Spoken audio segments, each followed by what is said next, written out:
Kyle Berry. With me is Tim Parish, and this is Puck Junk Podcast number 2, for lack of a better title. What do you want to talk about today? Oh, I think we need to talk about another new product like we did last week. A new product. Okay, what do you got in mind? Well, newer product from this year. Let's talk about MVP. Okay, so we're going to talk about 2014-15 MVP, which was 99 cents a pack for 5 cards. Came out before the hockey season even started, so we're a little late in talking about this, but haven't gotten our hands on any new product yet, so we're going to talk about a new kind of old product. 200 card base set, 100 card short prints. What do you think, Tim? I guess this is even an even better time to talk about this one since Upper Deck just released the new preview images of the 15-16 MVP. So, Dear God. yeah, already, and it's not even summer yet. I like the product from the standpoint of an individual product. The last few years, MVP's been relegated to an insert set only. Back in the day of the 2006, 7, 8, 9, MVP was its own released brand. The design kind of got a little stale because it became really difficult to really distinguish between one year to the next. I think most people agree that it collected the product.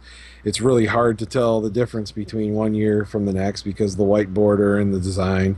This particular year, 14-15, they mixed it up a little bit. They don't have the white borders anymore. It's more of a gray kind of bleed out type ice slash, I don't know what you would call it, type border, but it's also got the gold on the bottom. I was a fan of this product back in the day just because of the fact the price point was a little more affordable for most collectors, and it was an easy set to put together. I think that holds true for 14-15 as well, being that it's only 300 cards, and the fact that even the short prints are one per pack, especially when you bought it in hobby product. So, it's not my favorite product, let's put it that way, but I think it's definitely a solid release, especially from the rookie standpoint and the stars that are included in the base set. So, Well, funny that you say all that, because I totally gotta disagree with you. sweet. I love disagreeing.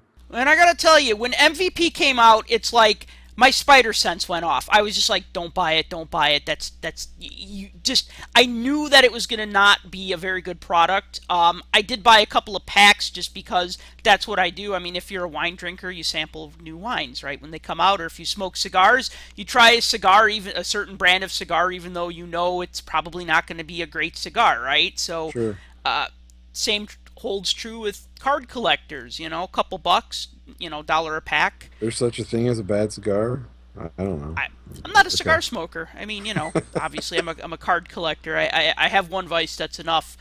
Here was my first problem with MVP, is that it doesn't really fit. I'm kind of tired of all the upper deck sets that are similar. Like, you talked about how MVP was kind of indistinguishable from year to year, and they kept using that shield shape to, like, around the pictures. So Correct. that's why a lot of them looked similar. I even traded somebody for cards from the wrong year because I mistook, like, this year for that year, and I'm like, oh man, I have these already because they looked so similar. My first problem with it is that it comes out so early in the season. There are really not many rookie cards inserted in the packs. They did the redemption rookies, which I don't even know the details on that. I don't know if it's one per box, or I don't know what the deal was. But Well, you end up being only limited to the guys that premiered late the season before or in the playoffs. You don't really get a lot of the new draft. my first problem is that it's not going to have a lot. It's not going to have a lot of rookie cards, and that's just kind of a turnoff. It's like I could wait another month and then get a set that has a few more new players in it.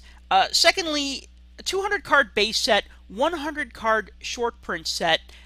That I find annoying because if I'm going to track down short prints, I want them to be short prints that I want.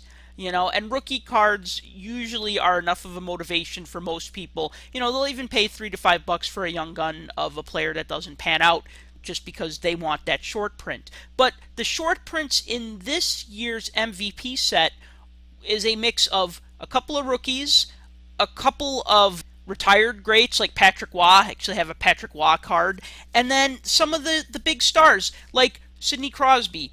He has a checklist card that's part of the base set, but if you want the standard Sidney Crosby card, it's one of the short prints. Ovechkin is one of the short prints. Patrick Kane is one of the short prints. So the first 200 base cards doesn't even have all the best players in it. So I don't see what the upside is. Yeah, I mean, I agree with that to a certain point, but I think the draw of MVP was never necessarily about the base cards. Now, I know you're going to say, well, the price point is more for the younger collector, the more affordable collector. You know, price point has been, I don't know, I don't remember what it was in '06, but I'm going to assume it was close to a buck a pack like it is now. No, it was more like $1.59. But you got more cards, and here you get less cards. We're all going to agree that it was a lower end set. You know, it's not the high end. You're not going to get the hits out of this one. In fact, I don't even know that there were any hits in this one as far as, you know, There were autographs, there were autographs. Okay. autographs and parallels. The draw to MVP and all the people that I know that collect MVP on the side are the collectors that are looking for the parallel cards. They're the collectors that are looking for the silver signatures. They're looking for the gold signatures. They're looking for, I think, what did they have in this year's set? The Spectra. I Yeah. think they were called Spectra Light. They were die cut or something like that. Those are the collectors that are looking for those specific cards. The superscripts. Those have always been the big draw to MVP. And, you know, there's countless collectors out there. Many of them are trying to chase those sets from those years. They're looking for the super scripts, the silver scripts, the gold scripts, and those are the ones that they chase after. So Upper Deck came out, they made those parallels available. They're not as frequently put in the packs as maybe they used to be. You know, obviously, like the sign cards, they had those pro sign, they had those one-on-one signature cards, they had three different types of memorabilia cards, I guess, that were in there, were the like those souvenir cards.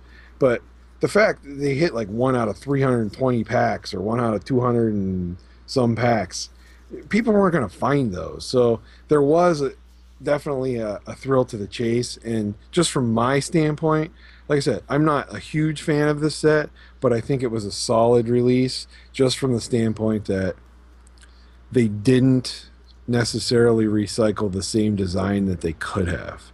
You know, Black Diamond has never gone away, but it's been the same set year after year after year. MVP did went away for a while, and the fact that it was included in some of the Upper Deck sets as an insert as far as the base cards go, it was totally different. It looked nothing like when MVP was a standalone set. And I kind of liked that then. And the fact that they came out with it again now that they have their exclusive license as its own individual set. Let's put it this way: it could have been 1,000 times worse, and that's what I was expecting. But I was pleasantly surprised, and I, I kind of like the set. I mean, I don't hate on it. Let's put it that way. Okay, fair enough. You know, and it's funny too that you mentioned parallels because the funny thing is that I opened actually the packs that I bought them back in like September and I actually opened them today. So it was obviously really low on You my. bought them in September and you opened them Yeah, I today. bought them whatever month they came out, and I opened them today. And the top card I looked at, I said, "Oh, cool! I got a parallel because it has like that gold at the bottom, and MVP is in gold, and in the next one, Hmm. same thing." And I'm like, "Oh, wait a minute! These aren't parallels. This is what they look like." So Right. The base set is all gold, gold based on the bottom with the MVP logo in yeah, gold. but Upper Deck really trained us to when we see a gold card, we think it's Yeah, like a gold I'll give Fleer you. Ultra card, or like with Score and their or Panini and their gold scorecards. Sure. You're used to seeing, oh, well, it's gold, so it must be some type of parallel. I got that. I got you there. Like I said, it's not my favorite. I think it's solid, but I don't think it's not spectacular. I mean, Let's put there's it so that way. much, for a buck a pack, these are pretty nice. I like them better than Victory cards, but I don't know. I just wish they did more. Like, I wish. It's better than Victory. It's better than, I will say it's better than Collector's Choice. Yeah, I'll give you that. It's way better than that, but you're right. They could have done more, but for a very base early in the year product, there's really I don't know. I don't see that they could have done much more than what it was expected to be. You want to move on? Sure, let's move on. Bigger and better things. Why don't we talk about an older product since that seems to be a good point of reference. Okay. Yeah, actually, that is a pretty good point of reference. Because there's probably a little bit of similarities between the two products. So this week we're going to talk about the 1992-93 Fleer Ultra set, which came out obviously many years ago, over 20 years ago. A couple of interesting things about it. It was distributed in two series. There was 225 card first series, 225 card second series. The first series was pretty notable because it had a Jeremy Roenick insert set, but then there were also parallel autographed versions of that insert set. And then there were other inserts like All Star Game players, award winners, Ultra rookies, and then in Series 2 there was Ultra imports, which were like players from other countries. I mean, it was a set that I put together as a kid, and I still have it today, obviously, and it's a set that I really like. I think back then I probably appreciated the design a little bit more. This is just right on the cusp where things were starting to get crazy with design. Like the front isn't too over designed. The back is a little crazy because it has two additional pictures of the player and a logo and a line of stats. But I still think it looked nice. I think that was before the novelty of, hey, we could cut out a player and superimpose him over this wacky background wore out its welcome. I totally agree with you. It was definitely a highly influential set because of two things: the photos. Other than Upper Deck, no other card company that I knew of at the time, or any of the sets and things that were released at the time, actually put forth the effort to show a photo on the front, photos on the back, and they were different photos. How many times do we get card releases where we have the photo on the front and the photo on the back is the same photo, only zoomed in or zoomed out or cropped some way? The Fleer Ultra set was one of those sets that was, in my opinion, planned out completely beyond where anybody else was designing product at that point. I think this product was kind of, I don't want to necessarily say revolutionary in its design, but I think this paved the way for a lot of future sets going forward. You had full bleed photo on the front. The design was sharp. They were glossy cards. You didn't have that from brand to brand to brand. This wasn't a cookie cutter product like many of the years were. So you really had something different on the market for collectors to pick up. Yeah, and what's interesting about Fleer is that this was their first hockey set.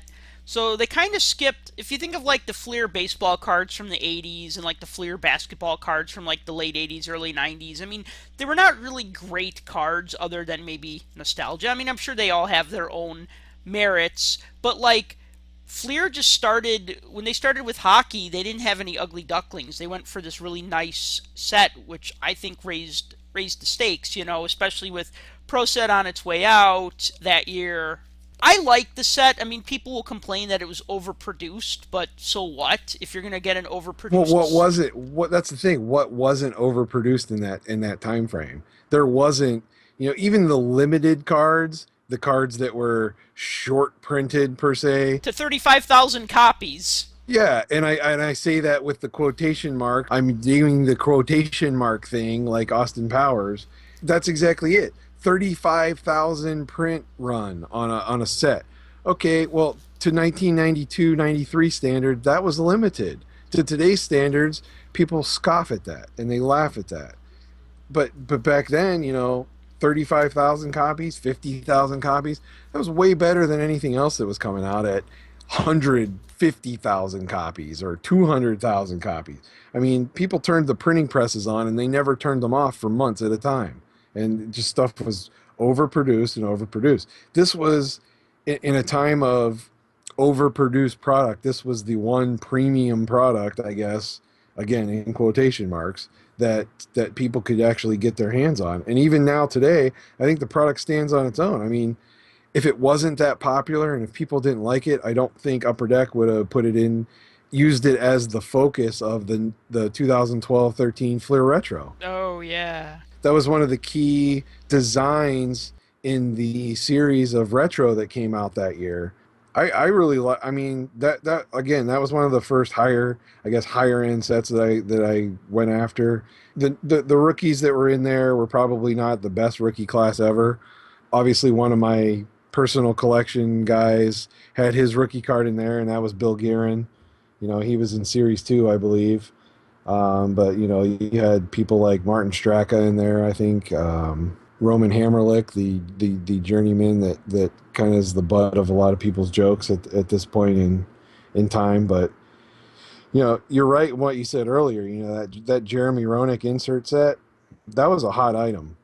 I mean, I remember back in the day, people looking for those pretty hot and heavy, and they were hard to find, at least in a complete set version. You could find singles here and there, but you rarely found people that with full sets, and most of the time they had a pretty high price tag on them. In all the years of collecting, I've only managed to track down one of the Ronick autographs. Then again, I haven't been looking that hard, but another blogger had one and traded it to me, which is funny because then somebody else tried to buy it off of me the other day, and I'm like, no. Took me 20 years to get my hands on one of these Ronick autograph inserts. Well, they were what, one out of like 8-9,000 packs or something like that. Yeah, The I don't autographs. know. I didn't buy 9,000 packs back in the day, but I Sure. bought enough boxes of Series 1 to complete my set, to complete a second set, and probably to complete a third set. And then I still have like a ton of doubles left over because I was trying to, well, obviously get a Ronick autograph, but also, finish the set. And then you get so many doubles, you're like, yeah, I might as well finish the second set. And then, 20 years later, you sell that set for like $4. Make none of your money back on it. Right. But you end up unloading some cards that you don't have any use for. One of the big things that I liked about this set, being a set collector, is this was one of the first sets that I can remember, at least in the modern era, that organized their cards by team. And I don't, that's not important to a lot of people, and people don't care about that much. But when you take a set like this and you put it in a binder, it makes a big difference. Well, no, actually, ProSet did that in 1991. I'm pretty sure that they were the first, but Yeah, but who put Pro Set in a book? I mean, there were like what, 900 cards in there? I did. Yeah. Oh well. 705 cards, Okay, we're not talking. counting, We're talking not about. counting errors. Okay, I'm talking about general public versus Sal Berry. There's a total difference between 99% of the population. Let's say the rest of it, my Pro Set, I can tell you, is sitting over on the shelf. It's in a box, and if I never look at it again, I will be okay with that. But for Fleer Ultra, Ultra was a set that you wanted to show. It was glossy, really good photography, and the fact that the cards were pretty slick. I mean, that was good too. I remember putting it in a book, and I thought, oh well, look, all the Bruins are together, all the Canadians are together, all the Penguins are together. So you have like all the cards consecutively. I like that myself from a set collector standpoint, and as far as displaying the cards. But that was just that's just me. That's something else that I enjoyed about that. Shall we head over to some NHL stuff? Let's talk about some NHL stuff. You want to talk about expansion? Oh yeah. Hockey News reported the other day the Foley Group that is basically trying to see if there's interest in season tickets, season ticket buyers, and then also corporate sponsors for a team in Las Vegas. Oh boy. You lived in Las Vegas. I did live in Las Vegas. I lived there for quite a few years, and I can tell you that the Las Vegas crowd, would they enjoy an NHL team? Yes. I will go out on a limb here and I will say that Las Vegas having an NHL team would probably be somewhat successful. And I say somewhat from the standpoint of, you have to understand that Las Vegas as a population is a very transient population. And that, for those of you that don't understand what that is, those of you listening, that simply means that the same sampling of 100 people that you look at in the month of May, if you go and try to find that same sampling of people in December, you will probably only come up with 70 to 80% of that same sampling. For the reason that people move in and out of that area a lot. It's the nature of how the town is. People don't stay for very long, and those that do are either lifers or they're there for a job, and if that job goes away, so do they. You have a lot of transplant people out there. You have a lot of people that come from, one place or another. When I lived out there, I met a lot of people, strangely enough, a lot of people from Pittsburgh. I met a lot of people from New Jersey. I met a lot of people from New York. So you have quite a large sampling of people that aren't natively from Las Vegas. With that being said, even though I think it might be somewhat commercially successful, I don't necessarily think it's a good idea for the NHL. Why not? The NHL needs to have teams in markets that it can support for a long period of time. It doesn't need to have teams necessarily in areas where the fan base is not a native fan base, or the fan base is only going to be a fan when there's something exciting, something crazy, or something worthwhile to watch on the ice.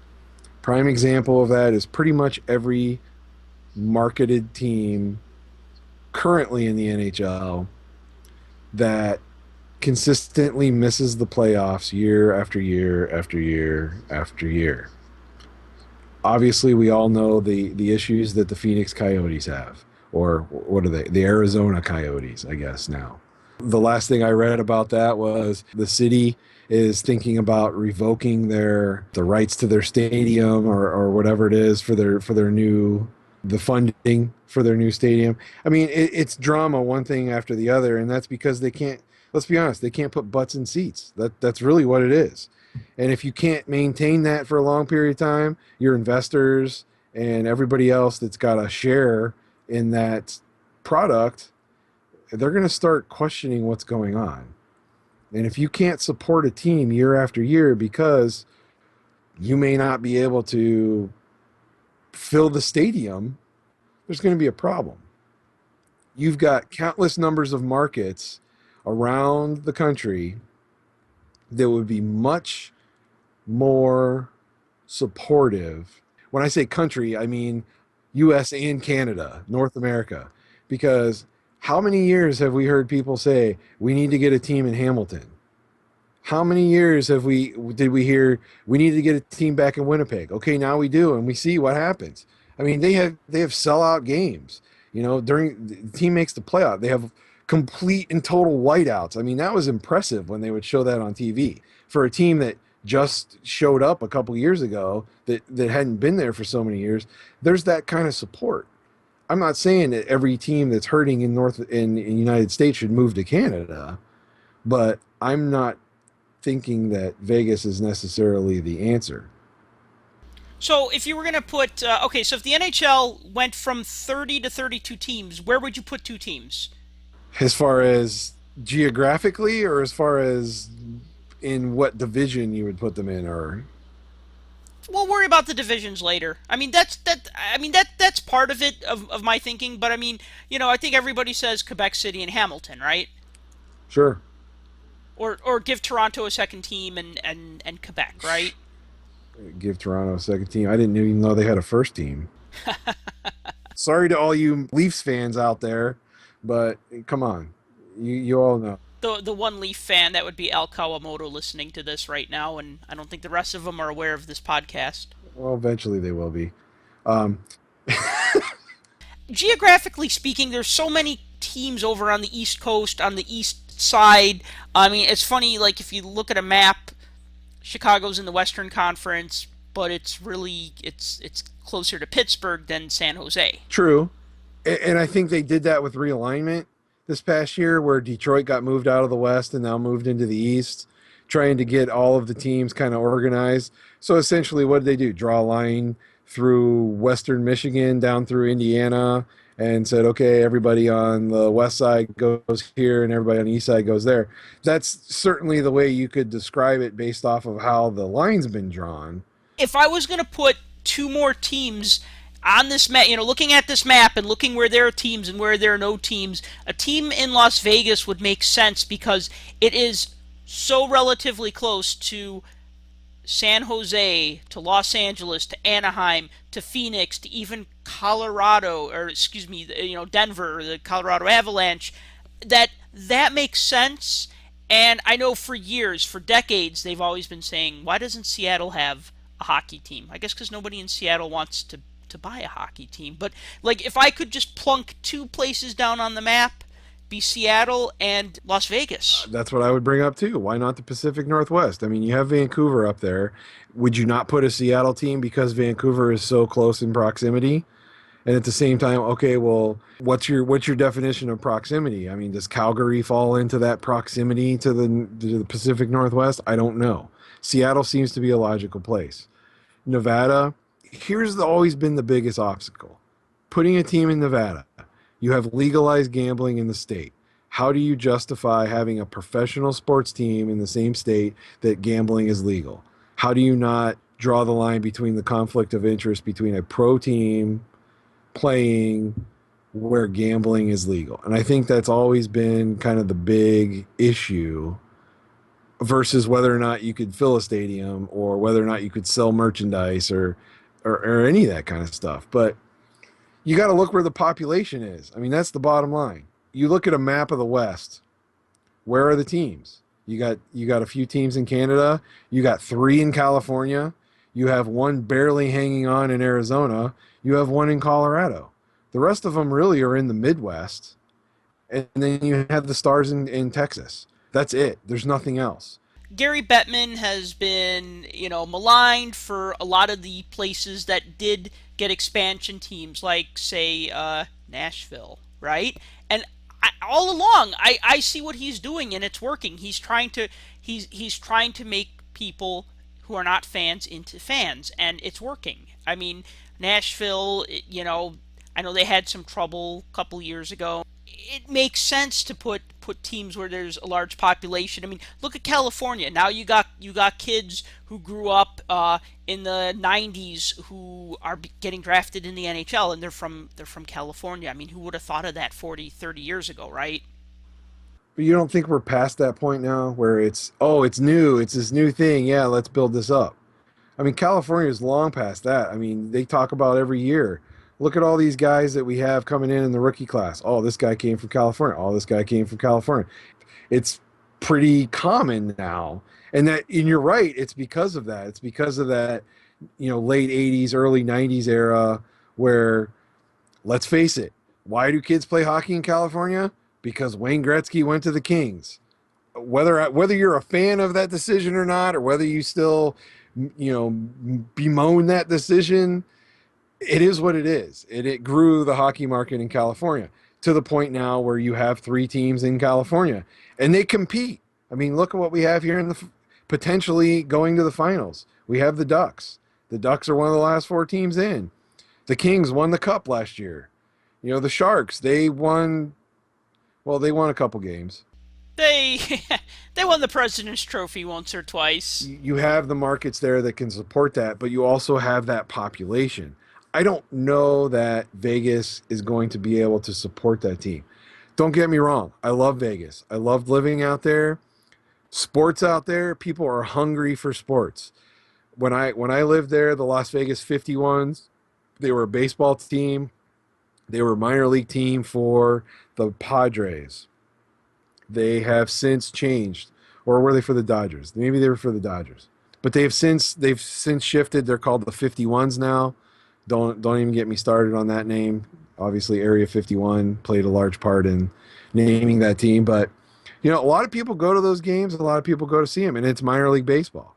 I used to go to the Las Vegas Wranglers games all the time. They were an ECHL team. They play at the Orleans Casino because there's a rink there, and quite a few people actually went to those games. I went to a lot of Wheeling Nailers games back in the day, and not a lot of those games, even the Johnstown Chiefs, growing up in Pennsylvania and the Pittsburgh area, saw the Johnstown Chiefs a lot, saw the Wheeling Nailers a lot.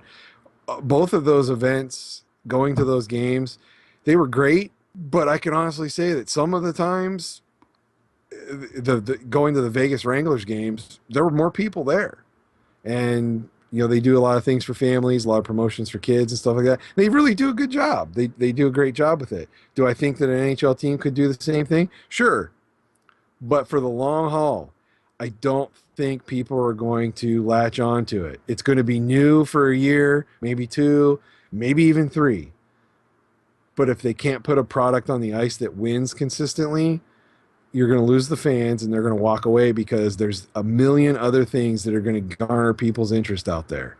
My perfect example, and I think we talked about this before, the XFL. I was so psyched about the XFL coming out there. And a lot of people criticize the XFL. Oh, well, it's just wrestling on a football field. And that's because Vince McMahon was the big promoter behind it. He put a lot of the money into it and everything else. Of all the promoters that have come out in the last, few decades, he's probably one of the best. I mean, if you look at the track record of how wrestling blew up, it was all because of him. Putting that tag on the football and trying to reach out and try to put something a little more entertaining on the field with the XFL, I was all for it. I thought it was going to be something great. I went to 3 or 4 games the first year to the point where I actually purchased season tickets for the second year. Well, there wasn't one. And that's because the league folded. Now, that's not just to say because it was Vegas, but that's to say because it was the league as a whole, and a lot of the other markets couldn't support it.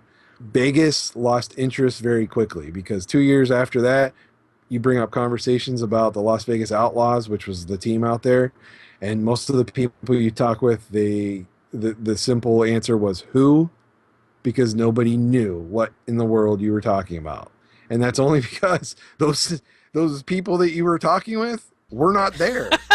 So, I mean, they weren't there. They didn't live there. So that's what I'm saying. The market changes because people move in, people move out, and it's constant. And it's a dynamic that I think would be very hard for an NHL team to be able to establish. I hope I'm wrong. I mean, I seriously hope I'm wrong because the things that I've read and the stuff that I've heard, it almost sounds like that's of any market that a team would go to, that would be 9 out of 10. That would be where it would go. Okay, so to answer my original question, if you're going to pick two cities, we're going to expand the NHL to 32 teams, where would you put them? I am going to basically say we need another team in Canada, first of all, whether that be Hamilton or like I said, I don't necessarily think another team in Toronto is gonna cut it. I think Hamilton is already primed and ready to have a team, just judging by the preparation that they've done over the last few years to get that interest. And the second team, that's a tough one. I don't want to go in another southern market. Really, that's the only place to go because that's the only place that you really have population that could probably support something like that. But I can't see another team going south. So, as much as I would hate to say it, I'm going to say Seattle. I'm just going to go and say Seattle. If you could do Hamilton and Seattle, 5 years down the road, you may not see the Seattle team anymore, but I think the Hamilton team would survive. I guess that's my final answer on that. How about Quebec? That would be, see, I would, if I was going to pick two cities, Quebec would be one of them. I wasn't thinking about Quebec. I don't know why. I mean, lots of reasons. I mean, I think that, like, that whole situation. I mean, I know this is like ancient history, like 20 years ago, but the whole Quebec Nordiques thing, just, oh man, it was. I would like them to get their team back. I wouldn't mind a Seattle team. I wouldn't mind a Vegas team. I think that'd be kind of fun. Definitely something in the Toronto area. Hamilton or just something. I mean, because you got two teams in New York. Right. Well, technically three if you count New Jersey. Yeah, so that'd be the ones I'd pick. So let's say you brought back a Quebec team. Would you call them the Nordiques? That's not up to me, but yeah, I think we know the answer. Let's say it is up to you. What would you do? Oh yeah, they'd definitely be the Nordiques. What would you call the Vegas team? No idea. The Gamblers, Oh, I mean, come on. There's probably been like at least two teams with that name. I don't know. the Shooters. I don't know. Yeah. Yeah. Well, like I said, the ECHL team that's out there now, they were called the Wranglers. Pretty positive they're still a team. Vegas had, what was the old Vegas team? Okay, so you had the Las Vegas Gamblers, Gamblers. There you go. and then you had the Las Vegas Outlaws, Outlaws was, and well, then this was all in the '60s and '70s, and okay. then you had the Thunder. Thunder. That's who I was thinking of. The You had the Thunder. Thunder, then the Aces, then the Flash. Okay. Oh wait, the Flash was roller hockey. That doesn't count. Then you have Right. the Ice Dice. I don't like Then you that. had another incarnation of the Gamblers, and then the Coyotes, but they were also roller hockey. The Rattlers Rattlers, I and the remember. Wranglers. Yeah, the Wrangler, like I said, the Wranglers are out there as far as I know now. Yeah, who was the one you said? Or the Thunder, the Las Vegas Thunder. That's the other team I remember because the Thunder were actually pretty popular. They had their own trading card sets and all kinds of stuff because a lot of NHLers came through that organization. I think even at one point they had Manon Rayón play for them. Yep, they did. That's one of those things where, yeah, it could be a huge thing. You get into Vegas. Vegas is the entertainment capital of the world. You get all these people coming in. You get movie stars. You get famous people wanting to come to see these games. There's so many different promotions they could do, so many ways they could pump it up. I don't think it has the staying power. That's just my only concern about it. And for the NHL, for loving hockey as much as I do, and for wanting everybody else to love hockey, I don't think that the casual fan that's trying to get introduced is going to latch on to a Vegas team. I think they're going to see through it. I think they're going to see that it's a marketing scheme more than anything else. I don't think they'll buy it. You throw a team in Canada, probably. I'd love, perfect world scenario. I'd love to see Hartford get a team again. I'd love to see the Whalers come back. It's funny. Neither of us even Yeah, I mean, thought of Hartford. if I had my druthers, I'd say bring back the Whalers, and I'm sure there's a lot of people out there that would love to see that too. Problem is, I don't. Again, another area I don't think they could support a team. I just don't. That's just my opinion. All right, thanks for listening.